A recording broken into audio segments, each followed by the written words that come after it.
Welcome to Sunrise Life, the podcast where we have conversations with fellow freelance models. And today I have Carlotta Champagne on the line. Say hello. Hey guys, how's it going?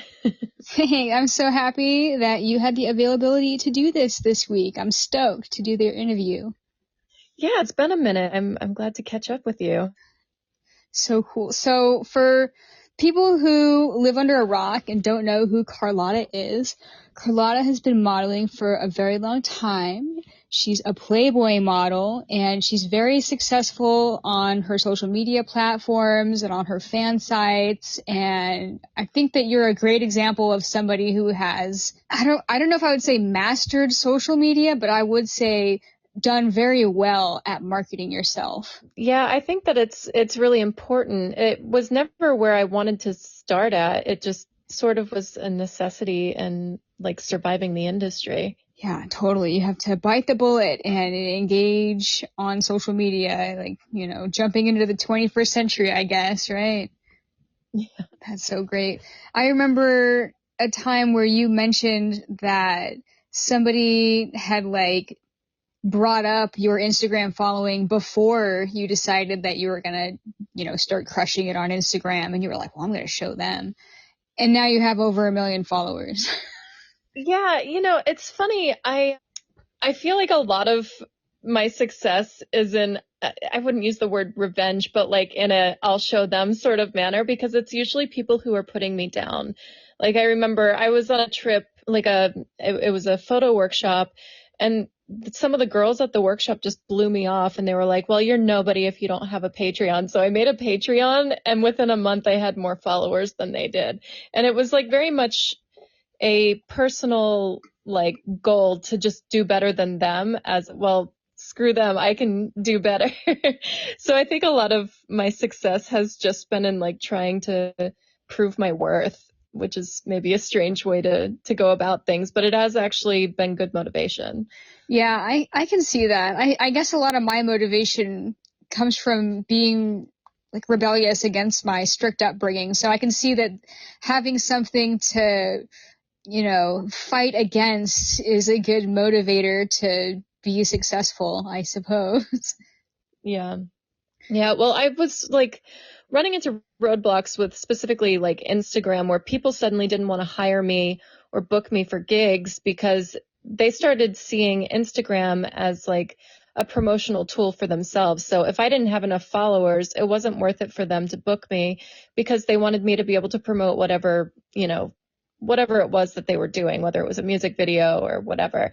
So especially when I lived in Los Angeles, music videos, they wouldn't even look at you if you didn't have at least 50,000 followers. Wow. So it became a necessity. Wow. And how long ago was it that you did start ramping up your social media? So I had, an Instagram, gosh, I'm trying to remember. I know I had one in I think 2014, I started paying attention to it. And then I want to say it was maybe 2016, 2017, I had a friend that had stayed at my house, and she's much younger. You might know who she is. Her name's Dare Taylor. Yeah. And I was watching what Dare was doing. She was obsessed with Instagram and YouTube at the time. And I was pretty disinterested in both of them. But I was like, this is what the young people are doing. I need to stay on top of whatever trends are happening, because if you fall behind, you will be left in this industry. Entertainment doesn't slow down, and you really have to stay on top of whatever trends are going on. So I give her a lot of credit for sort of motivating me and making me go, okay, this is what needs to change within my own career to keep being successful. And from there, I decided I was going to start really pushing my Instagram, and it grew pretty quickly, especially at the time, because they didn't have so many strict rules on models and what we were not allowed to post. Now they're crazy. They just, flag me for everything. But at the time I was able to grow. And then in 2020 specifically, I think when they sort of sent all their workers home during the pandemic, you could get away with posting anything and everybody was online. So my growth just went through the roof. Wow. Both on Instagram and YouTube, because everybody was bored at home. So, this is the media that they were consuming. And if you were on those trends at that moment, you could blow up and become successful. My YouTube went from having, I think, 800 subscribers to, over 100,000 in 3 months. Oh my God. What? Yeah, so my YouTube channel blew up in 2020. Now I'm almost at 500,000. I'm at 497,000. So yeah, it's been a thing. That's amazing and inspiring at the same time.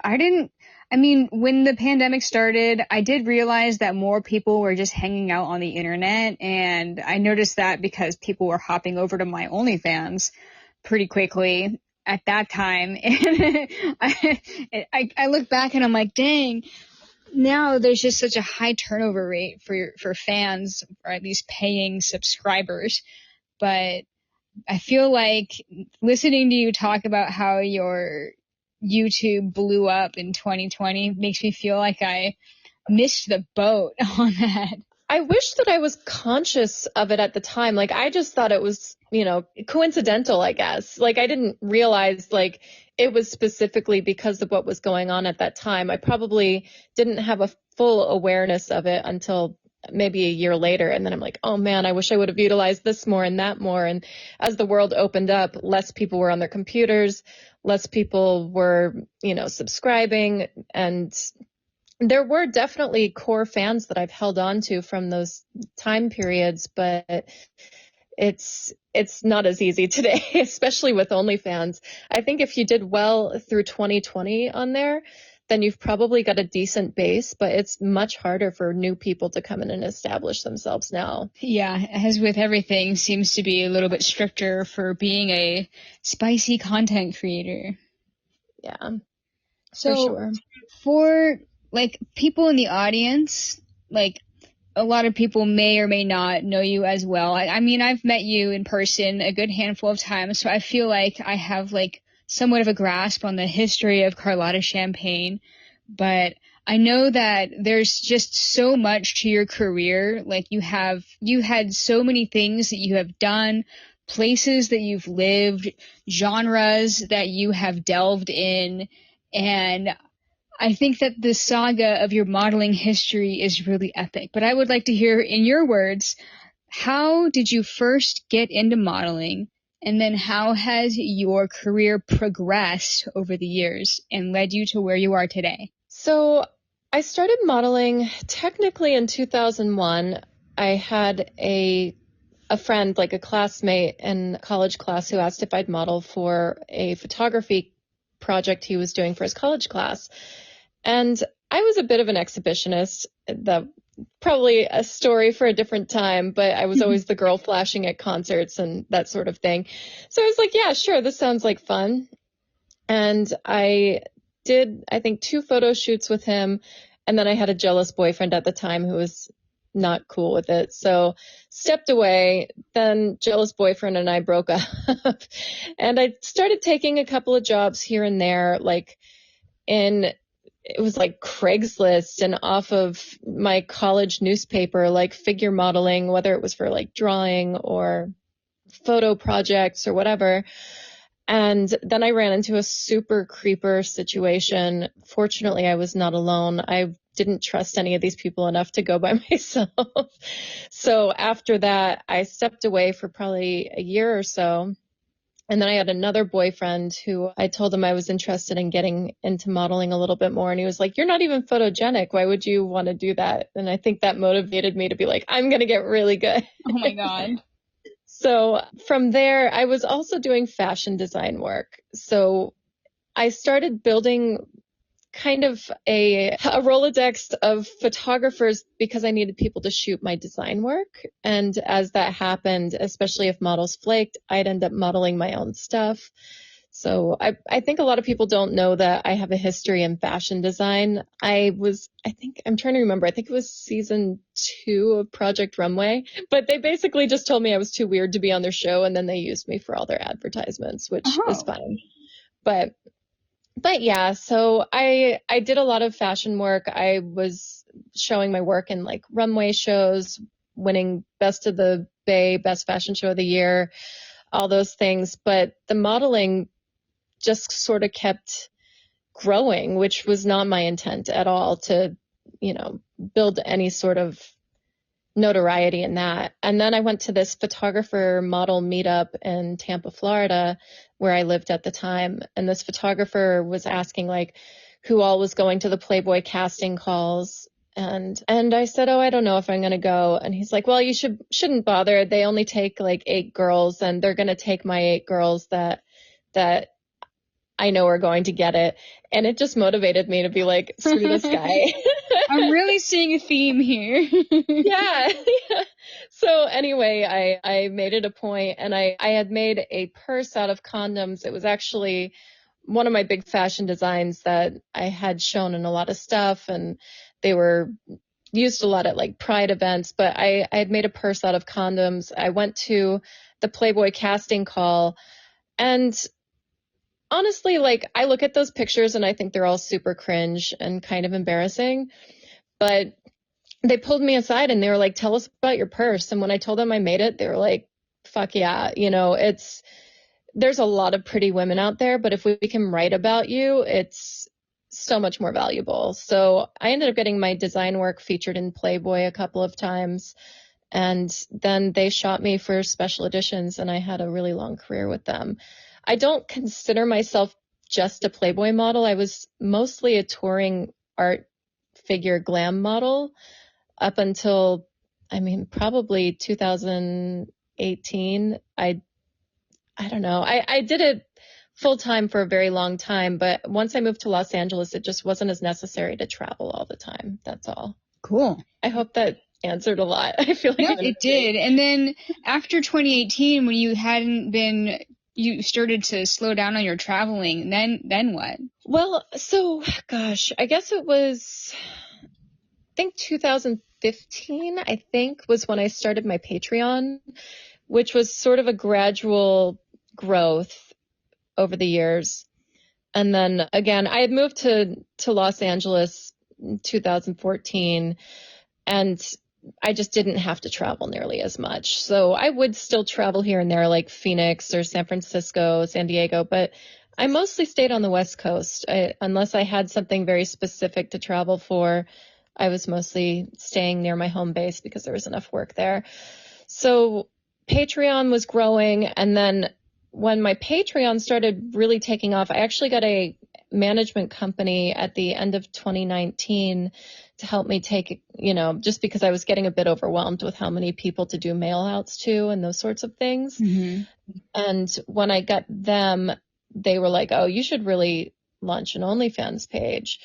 And I let them launch an OnlyFans page for me, and they were so bad at it that I took it back from them basically a month later, and I was like, "Just let me run this. You don't know what you're doing." So, but once I got that gauge, this is early 2020, so it just sort of happened to all fall in line with the pandemic, but hadn't needed to take a lot of photo shoots, just with the growth of these websites. That's awesome. And so then you were able to focus more on your own creative projects and your own fan platforms? Yeah, I still take photo shoots, don't get me wrong. I'm just a lot more picky about what I'm putting out there now. I want things to be creative and in alignment with what I'm into, which is probably very weird for my fans because I'm just wearing like drag queen wigs and going super extravagant with costumes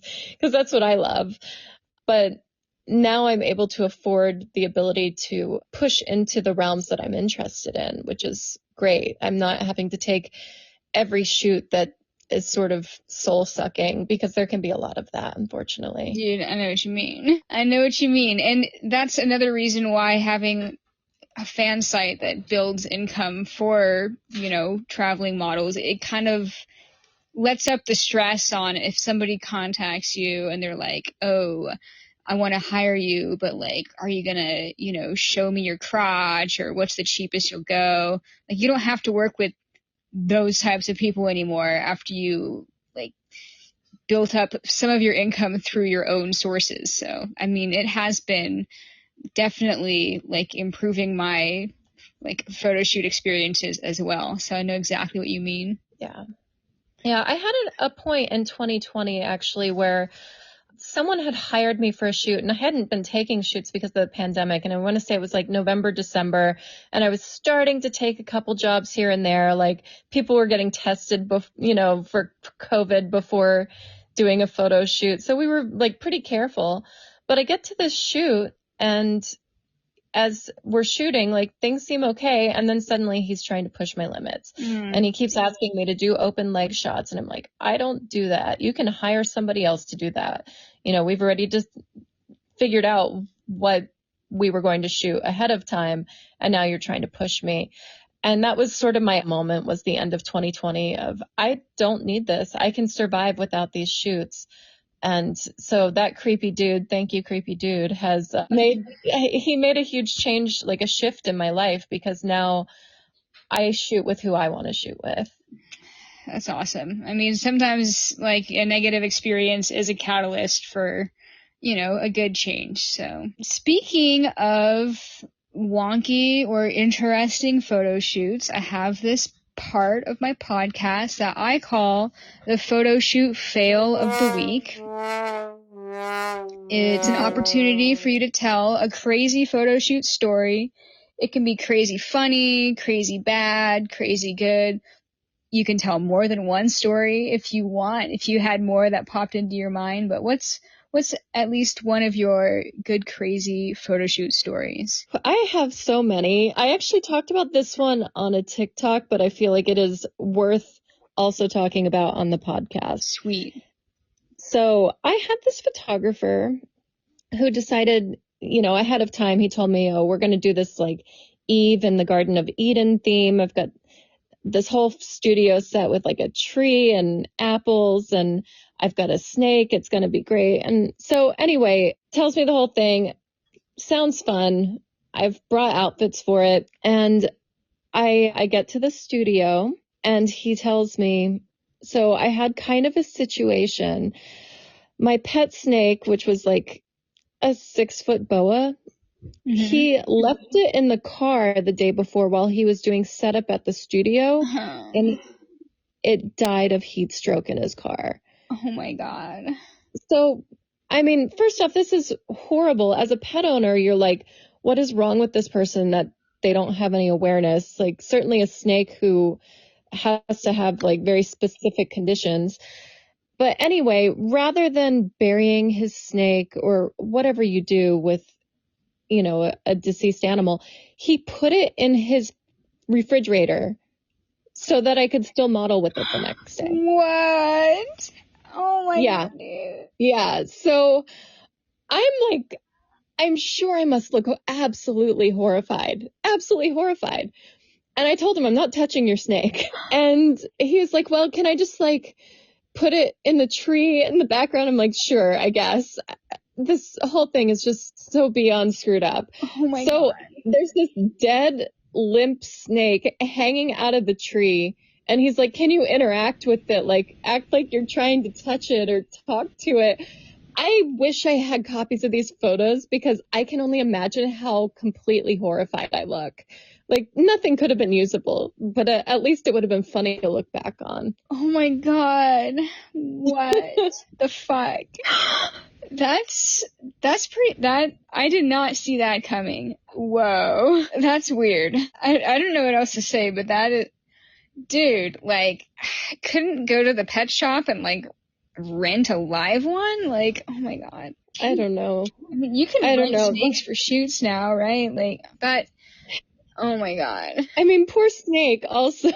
Yeah, that's it. So I'm guessing that you guys, was that in Vegas or Los Angeles? No, that was Los Angeles, and it was before I lived there. So it was, I want to say maybe 2012.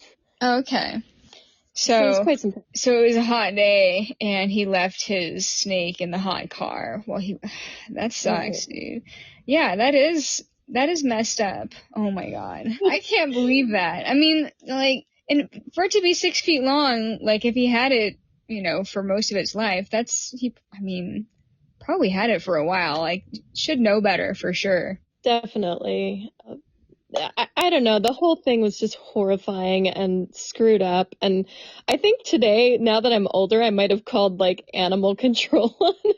Yeah. But at the time, I was just like, do the job, get my money, get out of here. Yeah. Because, yeah, at the time, I needed it for survival. So I think sometimes when photographers are like getting into their creative thing, like, setting up the shoot or whatever, or like doing the shoot, they get like tunnel vision and they're not thinking about like the needs of others. And that's the only way that I can like rationalize like the mindset of this photographer leaving his pet snake in the car. Like maybe he just had tunnel vision and just didn't think about it. That's all I can really think. that's possible. I feel bad because like he was very nice.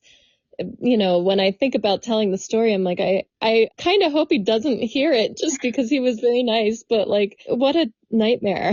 What a complete nightmare scenario. Right. Well, I'm sure that he thinks about that moment in the past, and if he's like, a nice, decent human, he probably is like, damn, that was messed up. Like, I wish my snake didn't die. And then he made you pose with it still. This poor model, like posing with a dead animal. Yeah. Yeah.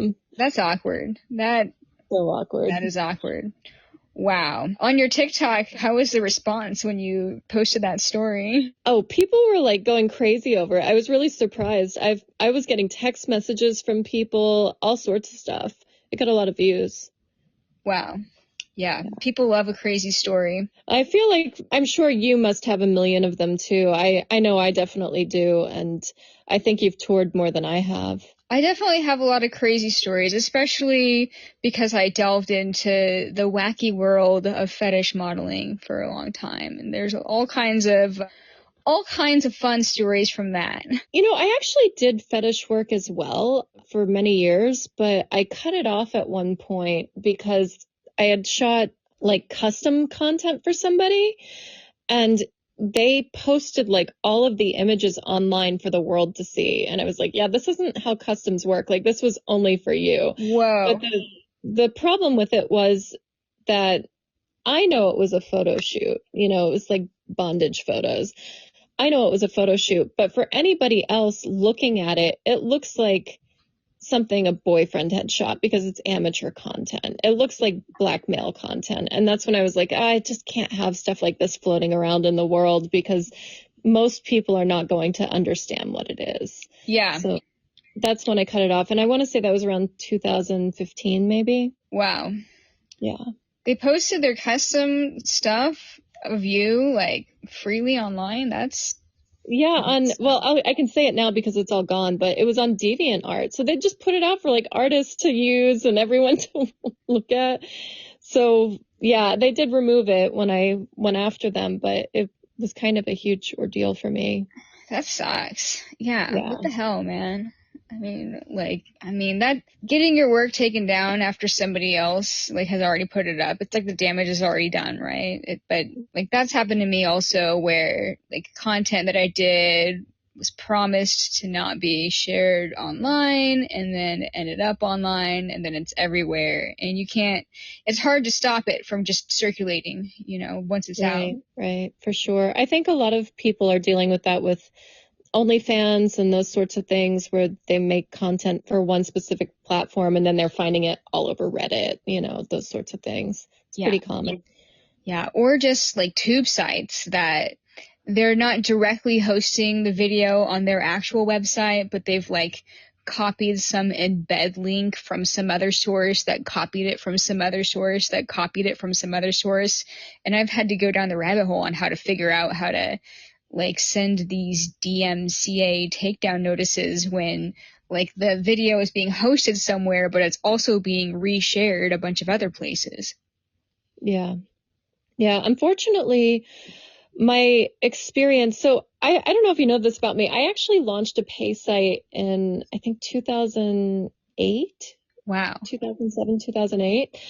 And we found that the majority of people stealing content and then distributing it for free online were in Indonesia, India. They were in like specific countries. And my former website company, they actually just put a block on all of those countries. They were like, we don't even want them to join, because when they do, they just steal your stuff and put it everywhere. And there's actually, you can do that on OnlyFans as well. You can block certain countries, which I know some people do, and it's usually because of that. So in Indonesia and in India, correct me if I'm wrong, but is porn illegal? I have heard that, but I guess I don't know for sure. We need our fans listening to fact check this after you listen to this. But from what I hear, at least when I went to Singapore, I know that it's illegal there.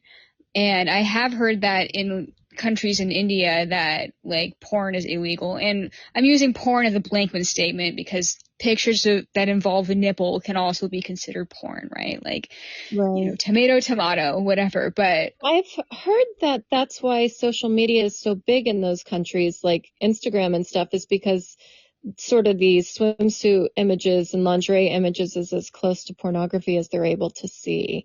It's kind of sad. I do know that when they opened up gym clothes on TikTok, like, you know how people do like workout stuff in gym clothing? Yeah. They opened it up to the Middle East and a lot of the countries that are not legally allowed to see pornography, but they said that this is not considered pornography. So they opened it up like a year or so ago, and it just went crazy because they were viewing it as pornography since it was the closest thing they're able to get to it. Wow. So yeah, that's my TikTok hack for anyone that's trying to go viral. Do gym clothes? I don't know if it still works. Yeah. I mean, it might not be the fan base you want if they can't purchase your content anyway, though. Right. Yeah. And so those are often the countries that most often will rip off your Patreon website or OnlyFans content and then post it freely to tube sites.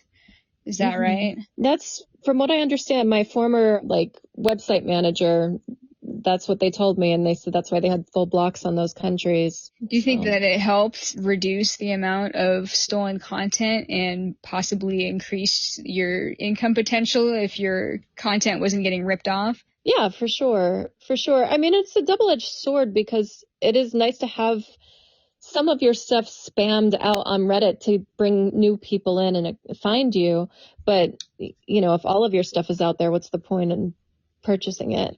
Yeah. And I wonder about that too, because I put some of my own stuff on Reddit and Twitter that they allow, more risque content. And I'm always wondering, if I only posted bikini and lingerie, would fans just assume that they're not going to get more erotic content once they join my fan site, or should there be some kind of teaser? I've always wondered what is the real recipe on that? I wish I knew. Reddit is a beast that I have not slayed. So I'm on there. I post occasionally. I mostly just read gossip forums, but yeah, I don't know. I wish that I had some fan that was just obsessed with Reddit and would post me and teach me the ways. Yeah. It's tricky. I get banned from subreddits all the time for just stupid stuff. Yeah, same. Even things that have nothing to do with the industry. I'm just like, I love this TV show. I'm going to write about it. And then they ban me because you have to have so much karma, or you have to, I don't know, just some nonsensical thing. I usually get banned from any regular subreddit because my profile mentions that I sell 18 plus content on other websites. There's a hairstyle subreddit that I was adding photos to, and then I got banned. And they were like, oh, well, we found out that you have 18 plus content in other subgroups, so you're not allowed here. That's so ridiculous. I know. It's so ridiculous. Yeah, I was told by somebody who does pretty well at it that I need to have 2 different accounts because a lot of people won't take me seriously. And I'm like, this is ridiculous. I already have too many websites and too many accounts on every social platform. I can't add any more. Oh my gosh, I just remembered something. Okay, so you used to collab with a handful of other models back in the day and make a bunch of funny videos that you guys called the Rag Mag Rejects. And I just wanted to say that I went through a phase where I was super obsessed with those, and I think that it was eventually like an inspiration for me. Oh, well, I appreciate that. The Rag Mag Rejects was my brainchild of sort of sketch comedy about the industry. And I actually think it was really ahead of its time, because what we were trying to do was like short form TikTok videos, essentially. But it was just, the world wasn't ready for it. The platform didn't exist for what we were doing. So we were trying to do it on YouTube, and it just wasn't resonating as well with the audience, you know? I think if we did it today, it would probably kill it on social media. Yeah. But at the time, we were trying to do short form content on a long form content platform. And we did still have our base. I mean, photographers and models definitely enjoyed it. And I do look back and think it's really funny, you know, making fun of the industry, making fun of the entertainment world. So I appreciate that you really enjoyed it. I did. I wish that, like, so I did the sketch comedy group with Titania Lynn, Steffi C., Sarah Liz, and Victoria Vertuga. And pretty much everyone is like retired from modeling, or, you know what I mean? They've pretty much left. Yeah. I think Victoria might still model a little bit. I hate to say I've lost touch with her. We just haven't talked in a long time, but I'm sure we would be happy to see each other. It's just been many years. Yeah. Well, it was highly entertaining. And when you mentioned that, like, it might have done better on TikTok, I wonder about that too, because I find that, like, industry related, like, content like that, I would sometimes wonder if it might just be confusing to people who are, like, not in the industry at all, you know, because people that are within our industry, they love that shit. Like, photographer jokes, modeling humor, like, you know, that goes miles for us. Like, I eat that shit up. But sometimes when I post something about modeling or photography, like, people on TikTok, especially TikTok, because my audience is not very curated for my industry on there, they just don't get it, you know? Right. Well, I think that's kind of a weird place just in what our world is right now. Because just for example, I was at Target, this was probably like 2016, and all these little kids are following this little girl around Target, and they're all excited. And I asked one of their moms, I'm like, who is it that they're so excited about? And she, at the time, she said, oh, her name's JoJo Siwa. She's popular on YouTube. And I've never heard of her. I mean, now she's kind of a huge celebrity, but at the time, the only people that knew about her, for the most part, were either moms or you watched her YouTube channel. But YouTube has made it so that you can have a massive fan base, but only your circle of massive fan base knows who you are, and you can go out in the rest of the world and nobody knows who you are. Yeah. And I think that that's the case of celebrity now. Outside of like huge movie stars, it's pretty hard to establish yourself as mainstream because everything has become sort of niche interests online. Yeah.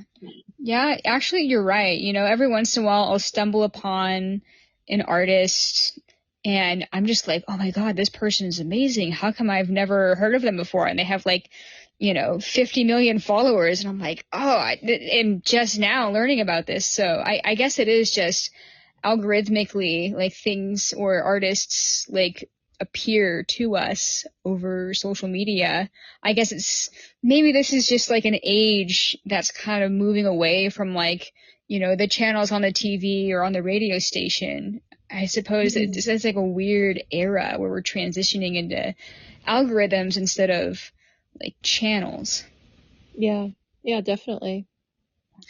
So right now you're modeling, you're doing your fan sites, and I also have witnessed over the last few years that you enjoy collecting funky things and decorating your home with them. Are you into like reselling these things, or like tell me more about like the furniture and the accessories that you like to collect.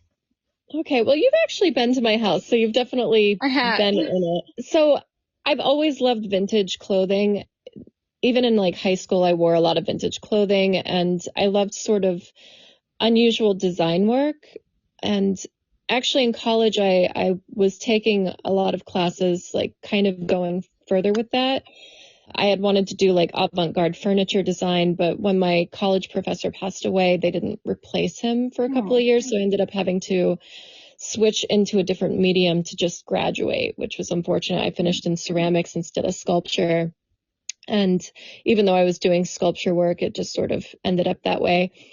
But I've always loved unusual design work, and I collect vintage costumes, and I've always really loved sort of over the top costuming pieces. And I think a lot of times they're almost sculptural, and it feeds into like my interest of sculpture just in like a wearable artwork. But as far as my house goes, just to give you a backstory, I purchased a vintage house that belonged to a casino owner, and it has had very little touch since like 1985.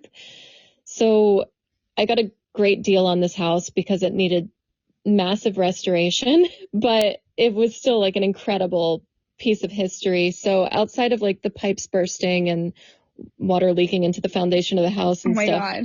when I purchased it, it was still a gem. And it's been like a huge project, but I've been bringing it back to the 70s. So anything that was updated, like there was a couple of updates here and there from the 90s. I've been getting rid of all of that and bringing everything back to the 70s. So I've got round beds, I've got a heart-shaped bed, leopard print carpets, and it's taking a long time. Like I feel like this is a massive project that's going to probably take 10 years for it to really be where I want it, but I wanted a very specific time capsule that people come in and it feels like a different world when they walk into my house. That's so cool. I mean, I was very fascinated by your round beds. I just thought that was the coolest thing ever. I don't know if I had seen a round bed until I went to your house. Yeah, I've got two of them here. Yeah, and I've got some major projects hopefully underway this summer. We'll see. They're very expensive, but I recently acquired a heart-shaped jacuzzi tub from the East Coast. So No way. yeah, hoping to get that into one of the bathrooms in the next 6 months. Oh my gosh, that's so cool. Yeah. Yeah, I want to get it. I want to bring it out in my backyard and shoot with it with a drone like flying over because I think that would be cool just to get those shots of it like outside. But, one step at a time. Awesome. That's so cool. You've got a drone. I should have you come over and do I that. do have a drone. I should come over. I haven't been going to Vegas lately. I was gonna go earlier this year during PPI, but like stuff was going down with my family and my travel plans kind of had to change, and Vegas was the one city that I had to kind of cancel on. So unfortunately I couldn't be there at that time, but I think a lot of people were in Vegas during WPPI, which is sometimes like good for business, but sometimes it's too much competition for photographers. So I still haven't gone to Vegas during WPPI yet. Yeah, I actually had a model staying at my house. You might know Dane. Oh Dane yeah. Haley. Yeah, she was staying at my house for that. So I was kind of just watching what she was doing the whole time. She's like, "You can come with me. Do you want to come shoot portraits?" I'm like, "Nah, I'm good." That's cool. But yeah, but it was fun to just watch what she was doing. I think that I might have felt overwhelmed. Just it looked like huge amounts of people and a lot of chaos. So Yeah. Do you go to a lot of conventions since you live in Vegas? not too many. Let's see. I tend to go to like Comic-Cons occasionally. I went to Comic-Con San Diego last year and signed, there's a artist that I work with named Lorenzo Sperlonga, and I was on the cover of his book that he had just put out right before Comic-Con. So I signed at his booth. That was actually pretty brutal because I'd broken my arm 3 days Oh my prior. God, that's right. So I was like signing with this broken arm and I could barely move. Oh man. But, I do like going to Comic-Cons, preferably when I don't have a broken wing, but they can be a lot of chaos, a lot of people. So yeah, I went to that. I'm trying to remember. I feel like I went to something recently, and I'm totally brain farting as to what it was. But I do like going to those occasionally. There's not really money behind it though. It's just more of the experience and the exposure and whatever. So in moving from Los Angeles to Las Vegas, like as a model or as a content creator or as a public figure, like what are the benefits of being in Las Vegas? Taxes. Sweet. Yeah, so taxes are a lot lower in Nevada, and there's a lot of people from Los Angeles that have moved to Nevada and then still go back to LA for work. I honestly kind of it's a double-edged sword because I love my house. I love what I've created here, and I don't think that I would have had the time to put into such a massive project had it not been for the pandemic. But I do feel like I prematurely left Los Angeles. I have a constant FOMO of things I'm missing out on. I used to get a lot of last minute gigs. One of the cool things about living in a highly productive city like Los Angeles is a major, like a celebrity photographer might have somebody that cancels last minute, and they'll just message you and be like, hey, you know, so and so didn't show up. Could you come to the studio and shoot? And then you end up getting some huge magazine spread just because you were conveniently located and available at the right time. And I can honestly say that happens constantly in Los Angeles. That's Where cool. you just sort of fall into ideal jobs. I had a lot of music videos, a lot of things like that, that were just sort of last minute, paid gig that they otherwise did like a huge casting for. And then when someone didn't show up, they would start looking at the Rolodex of who was local that they liked. So I do miss that. And I think that it's done probably a bit of a disservice not being in Los Angeles. I likely should not have moved out here until I was really ready to be done with that part of my career. And there's not like a similar amount of music videos happening in Las Vegas? Oh, not at all. Las Vegas is pretty quiet. I find that there's a huge amount of porn stars that retire here, people that get residencies, performers in Vegas, but otherwise it's relatively quiet. However, I will say I think Los Angeles and Vegas will be merging in the next 10 years. Oh. I mean, it's probably a bit late for me in 10 years, but they just approved Mark Wahlberg's movie studio, which is like $1 billion project that's going to be getting built, I believe, in Summerlin. But Cool. that's going to be huge. Once they have a huge movie studio here, people will be flocking here for work, especially because it's so much cheaper with taxes and stuff. And they're also building a train between Las Vegas and Los Angeles right now. Finally. I think it's going to be done in the next like 2 years, something like that. So once that's done, what's stopping people if it's easily accessible? Like they're saying that that train will take probably 2.5 hours or so to get between cities. Nice. Like I can't fly that fast. Even though it's a 45-minute flight, you still have to get to the airport an hour before and, get your luggage in and all that stuff. So once that train makes things accessible, I think that the two cities will just merge. Wow, that's awesome. Yeah. So anyone looking for investments, probably put your money in land between LA and Vegas. That's pretty cool. All that desert land. So do you see yourself being a freelancer indefinitely? That's such a scary thing. I honestly don't know anything but freelance. My life has been freelance from the very beginning. I've had a couple of like crappy 9-to-5 jobs in college. Like I worked in a record store, I worked in a movie theater, but I have always thrived on the more work I put into something, the more money I make. So I'm not somebody that will thrive on a 9-to-5. So I'm sure that I will always be in this realm in some way, whether it's modeling, whether it's organizing. I even love the idea of working for some of these management companies that help social media creators. All of those things have potential in my future, but I'm going to do this as long as I can because I really do love it. That's cool. And about management companies, like I think that it's great that there's an opportunity for doing that, but I have had a hard time. I guess a lot of management companies contact me and say that they want to represent me. But I find that like there's a lot that are unethical, and if I was ever to join a management company, it would have to be through like recommendations from my friends and then me knowing like how they function, because I guess we could do a whole podcast on like, careers and like how to, launch your career and what management companies can do to help and to hurt your career. And yeah, there's so many. And honestly, I hate this. I just listened to another podcast about it with Delulu Canoe about how it's all these bros that are making these management companies trying to run girls' OnlyFans. Mm-hmm. And it's become very much like it's pimping. Like it's dudes that are taking a cut for the work that the women are doing.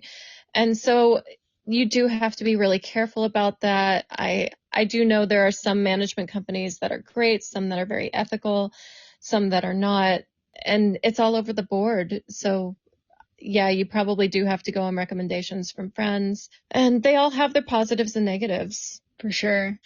I want to take a short little break to tell you about Model Society. ModelSociety.com is a website dedicated to featuring figurative fine art photography for models and photographers. What makes them different than other portfolio hosting websites is that some of those other websites will still host kind of tacky photography or exploitative photos. Model Society screens all of their contributors for quality and authenticity. So you only get the best of the best on there. If you're not a photographer or model, you can still enjoy and appreciate Model Society because they also have newsletters and magazines featuring their best work and new articles each week. Check it out, modelsociety.com. I will also include a link to Model Society in the show notes. All right, now back to our show. I have another question that I like to ask everybody on the show, and I call it the Rising Phoenix era in your life. Can you describe a situation where you were faced with some kind of a challenge that you had to overcome? So we already kind of touched on this, but to me, the social media thing was a massive challenge because it was kind of like bringing myself from just in front of going to photo shoots just in front of one photographer to putting my face in a massive audience and really having a shift in how the world viewed me. So I would actually say that was the biggest challenge of my career, is shifting to social media. Just, it didn't come natural at all. Yeah. So when you were making that shift, what caused the resistance, and then how did you move through that? Like what helped? So I think a lot of the resistance is just, one, having to learn something new, but also not seeing a lot of success in it yet. Like not just for myself, but you see, even going back as far as like MySpace, we saw Tila Tequila, Christine Dolce, and Angela Ryan being pretty successful, but I can't really name anybody else doing well on that platform with modeling. And so you put all this time and effort into growing something, but does it really benefit you? And I don't think that most of social media did for a very long time. And so it just seemed like a lot of work with no reward. Mm-hmm. And when I was trying to grow it, that's how it felt. I'm like, so much work, no reward. Why am I doing this? And then overnight, it was like this huge shift of everyone had to have this platform to be successful, and it just changed. So then I was glad that I did it. But yeah, it's a very difficult shift, and I probably have way too much resistance just in evolving. I think that's an age thing too, where you've seen success in one place, so why would you leave it? That's your safe zone. Yeah. Yeah. And I feel that way. Instagram is definitely a topic on every episode that I've done, because like a lot of us traveling freelance models like got our notoriety from gaining followers on there. Mm-hmm. So it's definitely like a big part of the industry, but it's so disappointing now what it's becoming and how shadow banning is just so awful and they're just so strict about what you can post now. It's like my following basically grew because of being able to post implied nudes. And now I can't post anything close to that anymore. Like not at all. Not even a shot from the back without like a line across my back that makes it look like I might be wearing a bikini. Yeah, I can't get away with anything, but I've also found the more followers you have, the more they police you. Yeah. I do have a suspicion that some of these girls that have like 8 million followers and doing twerk videos and all of that, I'm pretty suspicious about how they're getting away with it. I think that they've paid somebody off that works at the company. Yeah, I get jealous of that kind of stuff too. It does seem very unfair. It's like if you are driving traffic to your own income source off of Instagram, I think Instagram knows and they don't like it. Like after you've passed a certain amount of followers, they're like, "Oh, you're making money somewhere else and you're trying to drive traffic from Instagram to there." Even though that's like with a lot of people, the main point of Instagram is to gain an audience so that you can have traffic to make money off of that traffic. Yeah. And, I don't think this is just models. I think certainly we've probably been targeted because they assume that if you've got 1 million followers, you must be making X amount of dollars. Yeah. But I was talking to a friend of mine who's a pretty successful fashion designer, and she said the same thing has happened to her, where they don't show her content to anybody that follows her because they want her to pay for advertising. Yeah, and Facebook is like that too. It's hard to play the game. Yeah, definitely. Especially because we can't. I don't know if you've had any success in this, but buying ads on Instagram, like if you're like a freelance model, like that does not fly. Like you can't promote your own calendar if it's pictures of yourself because they see it as solicitation, right? Right. Yeah, I haven't tried that on Instagram. I've done the like TikTok promotion stuff, but I don't really know that it benefits you. I'm not even convinced that your new followers off of it are real. Yeah. I mean, they can make up whatever they want. The only way you're going to know if it's real is if you're seeing a monetary gain in other places. Yeah, true that. Yeah, I mean, the world's a weird place now. Like, just like jumping into social media and like biting that bullet and getting good at it and growing fans and stuff. It's just a whole new universe. But like you're correct. What you said before, like you have to stay with the times or you will get left behind. Yeah. I think the most frustrating part about things like Instagram is they literally grew and built off the backs of women like us. Like they wouldn't have the amount of people on their platform without profiles that were bringing people in. And specifically like girly accounts, pinup accounts, whatever. We have millions of followers and now Instagram is like, well, we don't need you anymore. Oh my God, you're so right. Yeah. So it's very frustrating because I feel like all the platforms work like that. I mean, even MySpace back in the day, Facebook fan pages, like TikTok especially. Oh my God. Like, they will delete you at the drop of a hat. It's like crazy. Yeah. And I was just thinking about this earlier today because I started a TikTok in 2020 and it went really well in the first year. I grew to like 500,000 followers. It was. Oh, you were killing it. It was amazing. I was following you. I was like, oh my gosh, she's doing something right. TikTok is not my platform, that's for sure.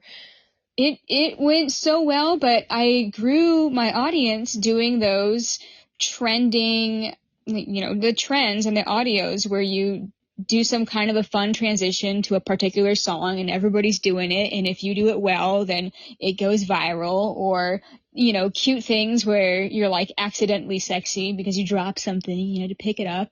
That kind of stuff. People went bonkers for it and it would go viral. Now, if I were to post the same videos, it'd get 200 plays. That's it. Or my account would get deleted.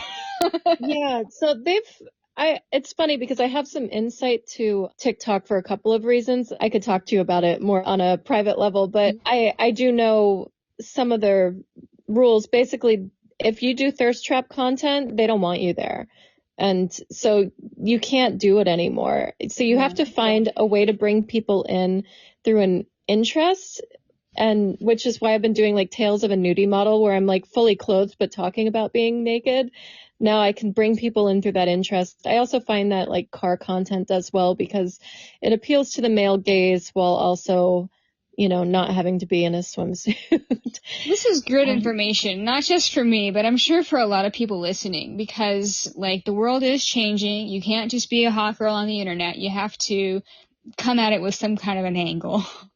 Well, what's funny to me about all of this is that, we're beating around the bush, which is kind of ridiculous because at the end of the day, the market is dudes wanting to see women naked. And it's like, I look at these TikToks and a lot of the people I know that are very successful, and I'm like, I've got a friend that's like, her and her husband do sort of comical comedy routines.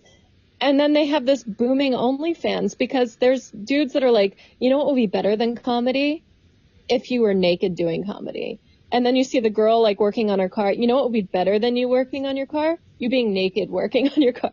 So this has become like such a ridiculous thing to me that we have to put up these barriers of like entertainment, even though what they want is what you were doing at the start of it all anyway. Yeah. And you can't indicate that you are selling this content somewhere else. They have to read between the lines and somehow find your secret magic link somewhere, but not on TikTok. No way. Not on Instagram. No way. You can't post it there. They have to find you somehow. It's funny. Instagram, like, I'm trying to think of what it's called, sort of like a website that has all my links to everything, like a link tree kind of thing. But anyway, after about 6 months, they'll block my link and decide that it's going to adult content. So about every 6 months, I have to get a whole new website. Every 6 months? Yeah. Oh my God. Yeah, just to put all my links on it. Because they have such an issue with OnlyFans, which is wild because there are actually a lot of celebrities on there not doing adult content at all. Wow, yeah. So I also have a homemade link tree. So it's like my own WordPress site that looks like a link tree, but it's like from my website. Is that something kind of like what you have? Yeah. And your OnlyFans is one of the buttons? Yeah. It doesn't say OnlyFans. I think it says official site, or you know what I mean, something like that. Right. Some read between the lines, sneaky, like, yeah. I've got the same kind of thing going on. You have to click the button, you have to click the link in the bio, see the buttons, and then click on another button to get to the button to go to the OnlyFans page. Yeah. I will say, like, just kind of circling back with the whole OnlyFans thing, I do miss like fine art modeling and glamour modeling a lot. Like, I still do it, but not on the level that I used to. Like, I did a tour this year for the first time in, I guess, like 4 years, something like that, just to be able to collaborate and work with people again because I miss it so much.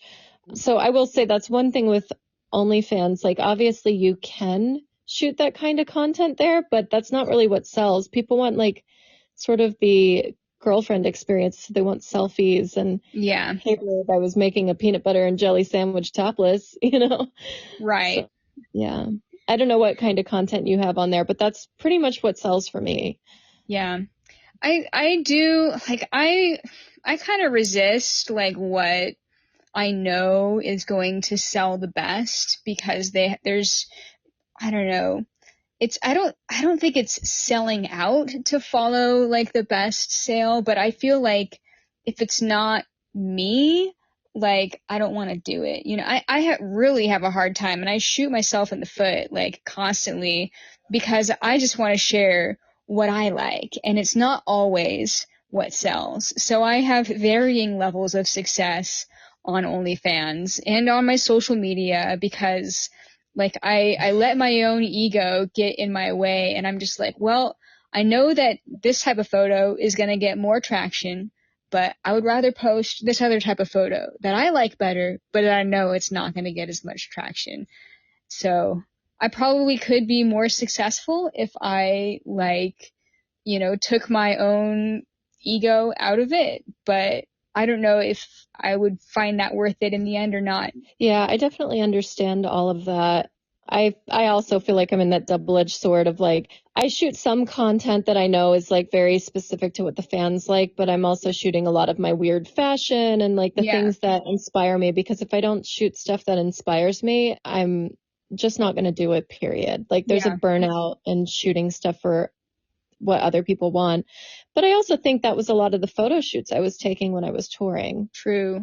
I mean, it certainly wasn't stuff that I wanted. I mean, obviously some of the people, but I would say at least 75-80% of the shoots were just like GWCs, amateur photographers, cheesy glam, you know, like sometimes you have fun shooting it, but like it's not anything you want to post at the end of the day. Yeah, I know what you mean. Even if it's like a nice photo, if it just looks like 5 million of your other photos, you know, like, you know, I know we're on the same page here. And this topic does come up so often because like in the end, we're doing this because we enjoy being creative and expressing ourselves. And if like people are viewing us in a way that we don't like really want to embody, then it makes it hard to like, you know, find joy in it, you know? Yeah, definitely. Cool. I will say though, the financial freedom of OnlyFans does give you the opportunity to do more stuff that you'd like if you want to. Yes.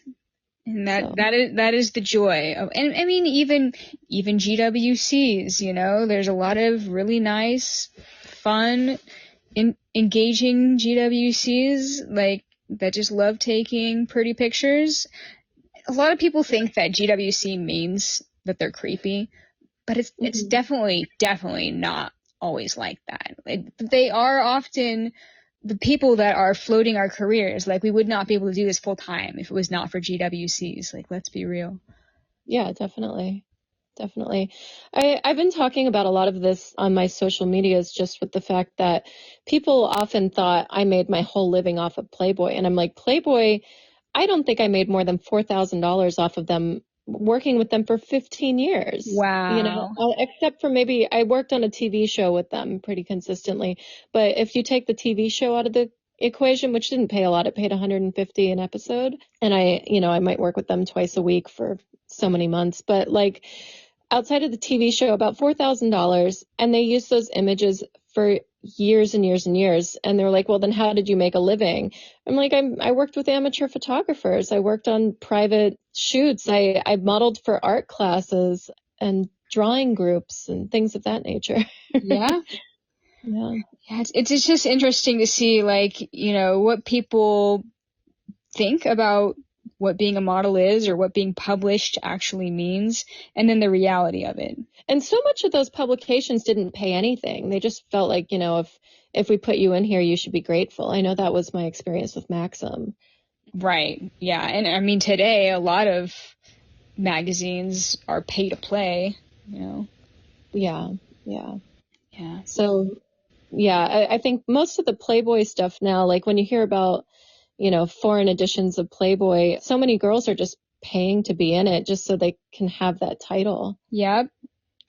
The whole industry. Everything shifted. Everything. It's pretty crazy.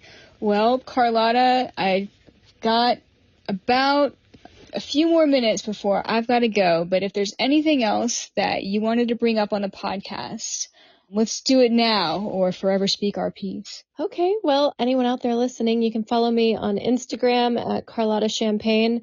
My portfolio is carlotta.champagne. So if you are a photographer and you want to see like my actual work as opposed to thirst traps, that's it. Love that. Yeah, so find me on all the platforms. YouTube, please follow me. I'm 3,000 followers away from 500,000. Awesome. I'll put all these links in the show notes also. Yeah, so that's about it. But thanks so much for having me on here. It's been good to catch up. I feel like you and I have actually traveled together quite a bit. Like we went to Bali together. Heck yeah, that was amazing. I would love to go back there sometime. I know, it was so beautiful. And Belize? Yeah, Belize. I forgot about that.